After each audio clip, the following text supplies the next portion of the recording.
అందరికీ తెలుసు రాజశేఖర రెడ్డి గారు ముఖ్యమంత్రిగా 5 సంవత్సరాలు మాత్రమే ఉన్నాడు రాజశేఖర రెడ్డి గారు. కానీ 5 సంవత్సరాలలో కోట్ల మంది ప్రజల గుండెల్లో స్థానం సంపాదించుకున్న నాయకుడు రాజశేఖర రెడ్డి గారు. ఉచిత విద్యుత్తో మొదలు పెట్టాడు మహానుభావుడు. ఆ తర్వాత రైతులకు రుణమాఫీ అయితేనేమి, పేదవాళ్లకు జబ్బులు వస్తే ఆరోగ్యశ్రీ అయితేనేమి, పేద బిడ్డలు చదువుకోవడానికి ఉచితంగానే ఫీజు రీయింబర్స్మెంట్ అయితేనేమి, 108 అయితేనేమి, పేద ప్రజలకు లక్షల మందికి ఇందిరమ్మ ఇల్లు అయితేనేమి, ఎంతో మందికి లక్షల ఎకరాలు భూ పంపిణీ అయితేనేమి, ఇలా 1 కాదు 2 కాదు ఎన్నో అద్భుతమైన పథకాలను అద్భుతంగా అమలు చేసి చూపాడు రాజశేఖర రెడ్డి గారు. అలాంటి ఒక పథకమే రాజశేఖర రెడ్డి గారు ముఖ్యమంత్రిగా ఉన్నప్పుడు మొదలైన పథకమే ఈ ఉపాధి హామీ పని. మహాత్మా గాంధీ జాతీయ గ్రామీణ ఉపాధి హామీ పని, కరువు పని అని కూడా అంటాం. అప్పట్లో రాజశేఖర రెడ్డి గారు ముఖ్యమంత్రి ఉండగా కాంగ్రెస్ పార్టీ తెచ్చిన ఈ అద్భుతమైన పథకాన్ని మన ఆంధ్ర రాష్ట్రంలోనే అనంతపురం జిల్లాలో సోనియా గాంధీ గారు, అప్పటి ప్రధానమంత్రి మన్మోహన్ సింగ్ గారు వచ్చి ఇక్కడే మొదలు పెట్టడం జరిగింది ఈ ఉపాధి హామీ పని. ఆ రోజుల్లో ఎంత అద్భుతంగా జరిగింది అంటే అసలు కొప్పుల రాజన్న గారు ఇక్కడ ఉన్నారు. ఆ రోజుల్లో రాజశేఖర రెడ్డి గారి ఆఫీసర్ గా పనిచేసిన కొప్పుల రాజన్న గారు ఎన్నో వివరాలు చెప్పారు. ఇక్కడ ఎందుకో మరి మైక్ ఇస్తే చెప్పలేకపోయారు. కొన్ని విషయాలు నేను చెప్తా. అప్పట్లో రాజశేఖర రెడ్డి గారు ముఖ్యమంత్రిగా ఉన్నప్పుడు ఆఫీసర్ గా ఉండి కొప్పుల రాజన్న గారే ఈ ఉపాధి హామీ పనికి విధి విధానాలు అన్ని రూపొందించడం ప్రధాన పాత్ర పోషించిన వారు. ఆ రోజుల్లో గ్రామాలకు వెళ్ళి గ్రామస్తులకు ఏమి కావాలి అని కనుక్కునే విషయంలో చాలా మంది గ్రామస్తులు ఉపాధి హామీ పనిలో మాకు డైరెక్ట్ గా పేమెంట్ కావాలి, మధ్యలో మధ్యవర్తులు ఉంటే కమిషన్లు కట్టింగ్లు అవుతున్నాయి అని అంటే రాజశేఖర రెడ్డి గారికి చెప్పించి ఏకంగా ఒకేసారి 60 లక్షల అకౌంట్లు ఓపెన్ చేసిన ఘనత ఆంధ్ర రాష్ట్ర ప్రభుత్వానికే దక్కింది. అంతేకాదు కొప్పుల రాజన్న గారి ద్వారా ఎంతో మంది మహిళల కోరిక కూడా రాజశేఖర రెడ్డి గారి ముందు పెట్టారు. ఏమిటంటే మహిళలు కూడా సమాన వేతనం కోరుకుంటున్నారు.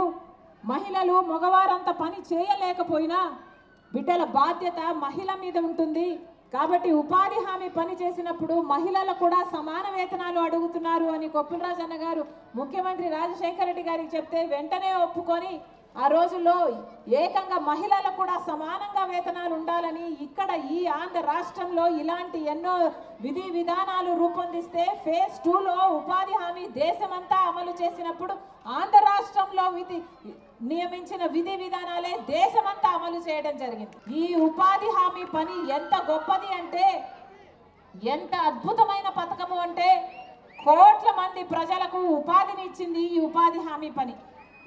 కోట్ల మంది ప్రజలకు, సామాన్య ప్రజలకు ఉపాధిని ఇప్పించిన పథకము ప్రపంచంలోనే ఇంకొకటి లేదట.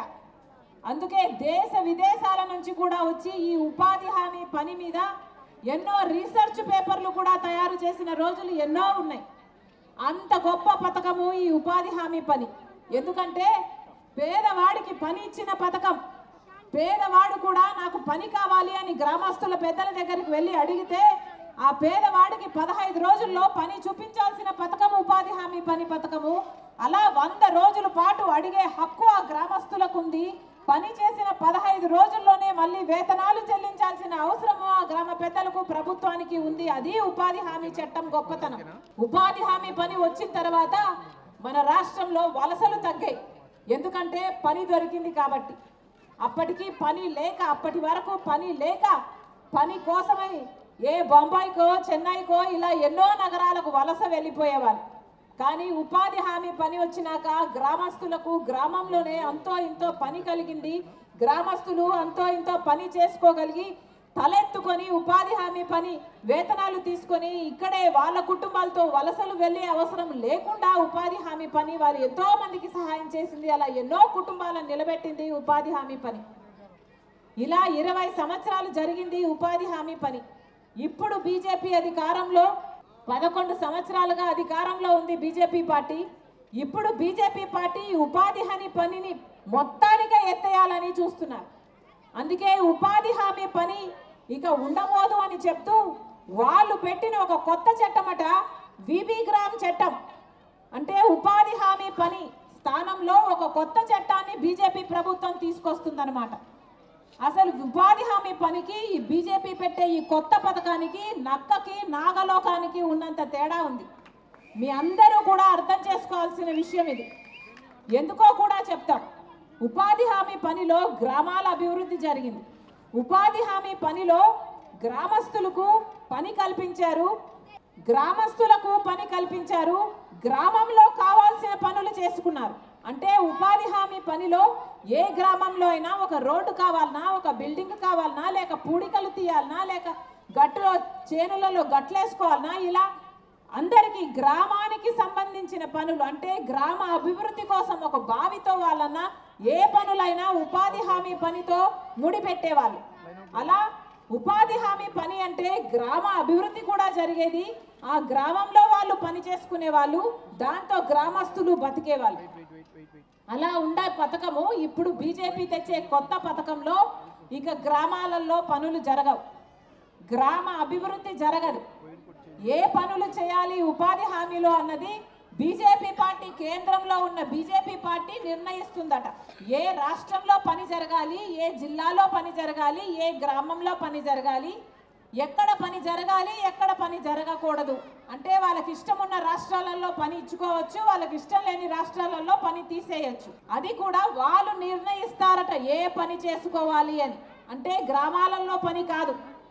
ఎక్కడో పక్కన ఒక ప్రాజెక్టు జరిగితే ఆ ప్రాజెక్టులో ఏదో ఒక రోడ్డు పనో లేక ఇరిగేషన్ పనో జరిగితే అక్కడ ఒక కాంట్రాక్టర్ ఒక పని జరిపిస్తే ఉపాధి హామీ పనిని దాంతో ముడిపెడితే అప్పుడు ఈ గ్రామస్తులందరూ వెళ్ళి ఆ కాంట్రాక్టర్ కింద పని చేయాల్సి అన్నమాట. అంటే ఉపాధి హామీ గ్రామాలలో జరిగేది ఇక ముందు అలా జరగదు. ఎక్కడో కాంట్రాక్టర్కు లేబర్ సప్లై చేసే యంత్రాంగాలుగా గ్రామాలు మిగిలిపోతాయన్నమాట. ఇది ఎక్కడి న్యాయం అని అడుగుతోంది కాంగ్రెస్ పార్టీ. ఇది ఎంత అన్యాయం అని ప్రశ్నిస్తుంది కాంగ్రెస్ పార్టీ. ఇక గ్రామాలలో పనులు ఎలా జరగాలి? గ్రామాలలో కనీసం రోడ్లు ఉన్నాయంటే, బావులు ఉన్నాయంటే ఈరోజు ఉపాధి హామీ పుణ్యమే. కనీసం అది కూడా లేకుండా ఇప్పుడు గ్రామాలలో అసలు అభివృద్ధే లేకుండా పోతే ఇక గ్రామస్తులు ఎలా బతకాలి ఆ గ్రామాలలో?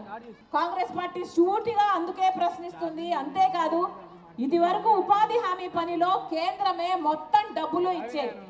ఉపాధి హామీ పనికయ్యే మొత్తం ఖర్చు కేంద్ర ప్రభుత్వమే పెట్టుకునేది. ఒక పనిముట్లకు మాత్రమే 10%, అది కూడా 25% మాత్రమే రాష్ట్ర ప్రభుత్వం పెట్టుకునేది. కానీ ఇప్పుడు ఈ కొత్త పథకంలో బీజేపీ తెస్తున్న ఈ విబిరి గ్రామ్ చట్టంలో అసలు ఉపాధి హామీ పనికి 60% మాత్రమే వాళ్ళు ఇస్తారట. మిగతా 40% ఖర్చు రాష్ట్ర ప్రభుత్వాలు పెట్టుకోవాలట. ఇక రాష్ట్ర ప్రభుత్వాలు పెట్టుకునే స్తోమత ఉంటే పెట్టుకుంటారు, స్తోమత లేకపోతే పెట్టుకోరు. మనలాంటి రాష్ట్రం అనుకోండి, ప్రభుత్వ ఉద్యోగస్తులు జీతాలు ఇవ్వడానికే మన దగ్గర డబ్బులు లేవు. ఇప్పటికే జగన్మోహన్ రెడ్డి గారి పుణ్యమా అని, చంద్రబాబు గారి పుణ్యమా అని ఇప్పటికే 11 లక్షల అప్పుల కుప్పైంది మన ఆంధ్ర రాష్ట్రం. ఇద్దరూ కలిసి మన రాష్ట్ర నెత్తి మీద, మన యువత మీద ఇంత అప్పులు పెట్టారు. కనీసం జీతాలు ఇచ్చుకోవడానికి కూడా డబ్బులు లేవు మన రాష్ట్రంలో. అలాంటిది ఇప్పుడు ఉపాధి హామీ పని ఖర్చు కూడా రాష్ట్రం మీద పడితే మన రాష్ట్రం భరించే స్తోమత లేదు, భరించదు. వీళ్ళు భరించరు, 40% ఖర్చు వీళ్ళు భరించరు. కాబట్టి కేంద్రం భరించాల్సిన 60% కూడా భరించాల్సిన అవసరమే రాదు. అది వీళ్ళ కుట్ర. అంటే మొత్తానికి ఉపాధి హామీ పని లేపేసే పనిలో ఉన్నారన్నమాట. ఇది ఎంత అన్యాయము అని ప్రశ్నిస్తుంది కాంగ్రెస్ పార్టీ.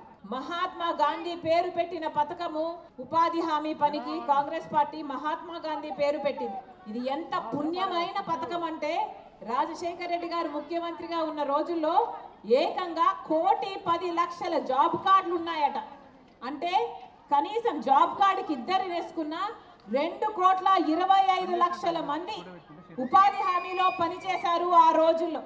అంత గొప్ప పథకం. రాజశేఖర రెడ్డి గారి లాంటి నాయకులు ఎంత అద్భుతంగా దీన్ని అమలు చేశారు అంటే, ఆ రోజుల్లో రాజశేఖర రెడ్డి గారు ముఖ్యమంత్రిగా ఉండగా ఉపాధి హామీ పని అంటే ఆటో ఛార్జీలు కూడా ఇచ్చారట, మజ్జిగ కూడా ఇచ్చారట. ఉపాధి హామీ పనికి వెళ్తే పక్క గ్రామంలో మొన్న ఒక ఆవిడ చెప్తుంది, అమ్మ మీ నానున్నప్పుడు రస్నా కూడా ఇచ్చారు అని. ఇప్పుడు కనీసం మంచినీళ్ళ కూడా దిక్కులేదు. అలా తయారైంది ఉపాధి హామీ పని. ఇప్పుడు కనీసం పని చేస్తే వేతనాలు కూడా 2 నెలలు 3 నెలలు పడుతుందమ్మా అని చెప్తున్నారు. 6 రోజులు పని చేస్తే 2 రోజులు జీతమే ఇస్తున్నారమ్మా అని చెప్తున్నారు. ఇంత దరిద్రంగా, ఇంత హేనీయంగా తయారు చేశారు ఉపాధి హామీ పనిని. ఇది ఇప్పుడు మొత్తానికే ఎత్తేయాలని చూస్తుంది బీజేపీ. ఇది ఎక్కడి న్యాయం అని అడుగుతున్నాం. బీజేపీ పార్టీ మహాత్మా గాంధీ పేరు పెట్టుకున్న ఈ ఉపాధి హామీ పనిని గడిగొట్టాలని చూస్తుంది అంటే ఇంతకంటే దుర్మార్గం ఉందా? సభ్యుడు గాడ్సే, మహాత్మా గాంధీని ఆర్ఎస్ఎస్ సభ్యుడు గాడ్సే చంపితే మహాత్మా గాంధీ పేరు ఉన్న ఈ ఉపాధి హామీ పథకాన్ని బీజేపీ నాయకుడు మోడీ హత్య చేస్తున్నాడు. ఇద్దరికి ఏమిటి తేడా అని అడుగుతున్నాం. గాడ్సేకి మోడీకి పెద్ద తేడా లేదు. అందుకే చెప్తున్నాం, కాంగ్రెస్ పార్టీ చాలా చిత్తశుద్ధితో ఈ ఉపాధి హామీ పని తెచ్చింది కాంగ్రెస్ పార్టీ ఈ పథకాన్ని. కాబట్టి ఈ పథకం సంరక్షించాలి అని కూడా, ఉపాధి హామీ సంరక్షించే పని కూడా కాంగ్రెస్ పార్టీయే ఒక ఉద్యమంలా చేపట్టి మా నెత్తిన వేసుకొని మీ గ్రామానికి వచ్చి మీ సహాయం కూడా, మీ కోఆపరేషన్ కూడా అడగడం జరుగుతుంది. మేమే కాదు అన్న అక్క, మీ అందరూ కూడా ప్రశ్నించాలి. మీ అధికారుల దగ్గరికి మీరు కూడా ప్రశ్నించాలి. ఉపాధి పని ఏమైంది అని అడగగలగాలి. చేసిన పనికి జీతాలేవి, వేతనాలేవి అని అడగగలగాలి. లేకపోతే మీ గొంతు, మీ ఉద్యోగ, మీ పని ఇవి ఏవి పట్టవు ఇప్పుడున్న నాయకులకి. ఒకవైపు చంద్రబాబు గారు ఉన్నారు, ఇంకోవైపు పవన్ కళ్యాణ్ గారు ఉన్నారు, ఇంకోవైపు జగన్మోహన్ రెడ్డి గారు ఉన్నారు. కానీ ఎవరికైనా ప్రజల పక్షాన నిలబడాలి అన్న చిత్తశుద్ధి కనిపిస్తుందా మీకు? 11 సంవత్సరాలు అయింది మన రాష్ట్రానికి ప్రత్యేక హోదా ఇస్తామని చెప్పి 11 సంవత్సరాలైంది. ఇంతవరకు ఇంతమంది ముఖ్యమంత్రులు మారారు. జగన్మోహన్ రెడ్డి గారు ముఖ్యమంత్రిగా ఉన్నారు, అంతకుముందు చంద్రబాబు గారు ఉన్నారు, మళ్ళీ ఇప్పుడు చంద్రబాబు గారు ఉన్నారు. ఒక్కరైనా ప్రత్యేక హోదా కావాలి మన బిడ్డలకి అని పోరాడారా? అధికారంలో ఉన్నప్పుడు ఎవరూ పోరాడు, అధికారంలో లేనప్పుడు మాత్రం కాలర్ పట్టుకొని మేము ప్రశ్నిస్తాము, ప్రత్యేక హోదా తెస్తాము అంటారు. కానీ అధికారంలోకి వచ్చాక మాత్రం బీజేపీకి ముందు సాగిలపడతారు. ఇంతమంది నాయకులు ఉన్నారు, కానీ అందరూ బీజేపీ బినామీలే, అందరూ బీజేపీ బానిసలే. ఇంతమంది ఉన్నారు, ఒక్కరైనా మన రాష్ట్రానికి రాజధాని రావాలి అని ఎవరైనా కృషించారా? చంద్రబాబు గారు ఉన్నారు, జగన్మోహన్ రెడ్డి గారు ఉన్నారు, కానీ మనకు మాత్రం రాజధాని లేదు. పక్కన చెన్నై ఉంది, పక్కన ముంబై ఉంది, అందరికీ అన్నీ ఉన్నాయి, మనకు మాత్రం చేతిలో చిప్పు ఉంది. మనకెందుకు లేదు రాజధాని? మన బిడ్డలు ఎక్కడికి వెళ్ళాలి ఉద్యోగాల కోసం? ఇప్పటికీ కూడా బీజేపీ పార్టీ రాజధాని కోసము నిధులు ఇవ్వటం లేదు. వాళ్ళు ఇస్తున్నది అప్పులు. చట్ట ప్రకారము మనకు రాజధాని కట్టివ్వాలి, కానీ అది ఎవడు పట్టించుకోవడం లేదు, ఎవడు అడగడం లేదు, ఏ నాయకుడు అడగడం లేదు, ఏ పార్టీ అడగడం లేదు. అందుకే ఇన్ని సమస్యలు ఉన్నాయి మన రాష్ట్రంలో. ఒక్క ఉపాధి హామీ పనే కాదు, రైతులకు గిట్టుబాటు ధర లేదు. ఆంధ్ర రాష్ట్రంలో సగటున ప్రతి రైతుకి 2.5 లక్షల అప్పు ఉందట. బిడ్డలకు ఉద్యోగాలు లేవు. డిగ్రీలు బీజీలు చదివిన వాళ్ళు కూడా గిగ్ వర్కర్లుగా, డ్రైవర్లుగా పనిచేసుకుంటున్నారు. ఇన్ని సమస్యలు ఉన్నాయి మన రాష్ట్రంలో. వీటన్నిటి మీద పోరాటం చేయాల్సిన అవసరం ఉంది. కానీ మా వెనకాల మీరు లేకపోతే ఈ పోరాటం అసాధ్యం. మార్పు రావాలి అంటే ముందు మీలో రావాలి. మార్పు రావాలి, కాంగ్రెస్ పార్టీని ఆదరించాలి అని ముందు మీలో ఆ మార్పు రావాలి. కాంగ్రెస్ పార్టీ రాజశేఖర రెడ్డి గారి పార్టీ. కాంగ్రెస్ పార్టీ నాయకుడిగా రాజశేఖర రెడ్డి గారు రుణమాఫీతో మొదలు పెడితే ఎన్నో అద్భుతమైన పథకాలు చేశారు. ఇవన్నీ సాధ్యం అయ్యాయి అంటే ఎలా సాధ్యమయ్యాయి ఇన్ని అద్భుతమైన పథకాలు? ఎందుకంటే అప్పుడు కేంద్రంలో కాంగ్రెస్ పార్టీ అధికారంలో ఉంది కాబట్టే ఇవన్నీ సాధ్యమయ్యాయి. ఒక్క కాంగ్రెస్ పార్టీ మాత్రమే ప్రజల పక్షాన ఆలోచన చేసే పార్టీ, చిత్తశుద్ధి ఉన్న పార్టీ. అందుకే రాహుల్ గాంధీ గారు ఈ రోజు వరకు కూడా, మొన్న పాదయాత్ర చేశారు, ఇప్పుడు కూడా మన రైతాంగానికి అన్యాయం జరుగుతుంది అని మోడీ ఇప్పుడు ట్రంప్తో, అమెరికన్ ప్రెసిడెంట్తో ఒక డీల్ చేసుకున్నాడు, ఒక ట్రేడ్ డీల్ చేసుకున్నాడు. ఏమిటంటే అమెరికాలో ఉత్పత్తి అయ్యే వ్యవసాయ పంటలన్నీ అట ఇక మన దేశంలో దిగుబడి చేస్తారట.